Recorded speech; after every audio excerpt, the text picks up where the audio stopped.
Good evening, everyone. Phil here, and welcome to the Daily Wrap for what was Monday, the 14th of November, 2022.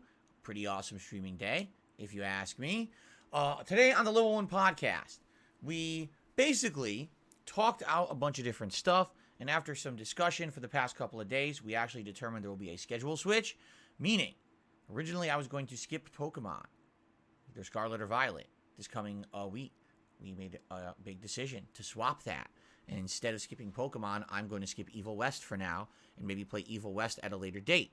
People seem to be pretty happy about that. They actually wanted to see me play the new Pokemon and were upset that I was going to skip it. And now they seem pretty excited for me because I said I'm going to be playing it this coming week. In addition to that, we discussed the controversy around Sonic Frontiers and a particular YouTuber who made a review of it that was kind of negative, and now a lot of people seem to be review bombing Sonic Frontiers. And now, of course, the Game Awards. The Game of the Year nominees were announced, and we basically went through each one, talking about its merits. This year, I've actually played, I think, 5 out of the 6 Game of the Year award nominees, which is actually rare that I've played that many. So it was a pretty good discussion, and it was a good show. I really enjoyed the podcast today. It was a lot of news and discussion and good stuff going on. Then, first gameplay stream today was Sonic Frontiers, continuing on as we finished up the second world, and we did about the first half of the third. I was told today that even though the game shows that there's 5 worlds, in reality there's 4, and the 5th world is all story and basically the ending of the game. So, basically, good progress today. Although, admittedly, today I really feel the game started to show some of the cracks in the armor, and that because it is a completely open world game with so many random challenges, that there are some shortcomings. I'll give you an example. The second boss literally doesn't tell you how to beat it, and there's no way to really figure it out unless someone's already told you. You have to parry it. Parry it. Parry? What are you talking about? Yeah, there's a parry in this game. Apparently, it's actually discussed way early on in the game, but it's never necessary for anything. In fact, it's more effective if you don't parry and you use all of Sonic's other abilities. So it's odd that all of a sudden, out of the blue, the game has a boss that you absolutely must use a mechanic you never had to use in the game before and doesn't even say, hey, parry. You gotta remember how to do it. If I didn't have a live stream to help me with this, I probably would have raged, failed a million times, and had to look it up. That's bad game design. Then, in World 3, we started seeing some weird things happen. Some wonkiness to some of the platforming and some of the challenges, some of the controls. In particular, the challenge stages that are supposed to represent classic Sonic stages, a lot of them seem kind of wonky. And what I mean by that is, like, you'll be running and trying to double jump and platform, and your character won't respond. And it's very weird that in the open world, it seems not to be an issue, but in these challenge stages that are meant to be representative of classic Sonic stuff you've done before, it doesn't work so well. You'll see what I mean if you watch the videos from today, but essentially exactly what I thought would happen has started to happen. We're 3 worlds in, and it's more of the same. You know what I'm saying? Now, I'm not saying that there's not more mini games and new things added. There are, but man, it's just run around, do random challenges, run around, do more random challenges, run around, do more random challenges. Okay, time to talk to one of the characters. Oh, now you do one of the classic Sonic stages. Run around, do random challenges. And then every once in a while, mini boss, and then the big boss. Done. That's the whole game.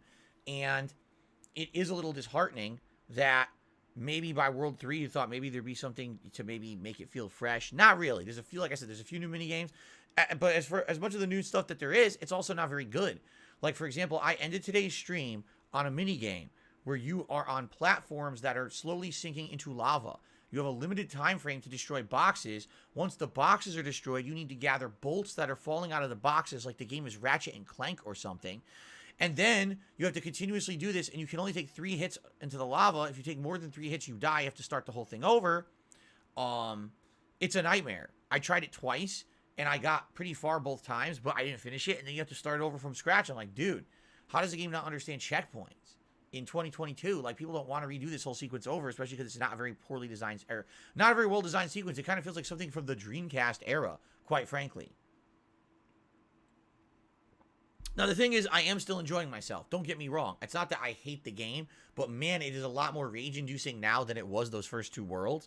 From what I'm to understand, like I said, 4 worlds and then an ending, so, you know, we're likely more than halfway through the game at this point now that we're 9 hours in. In fact, reports are that you can beat the main story in 15 hours, but if you do side content, it's basically around 20.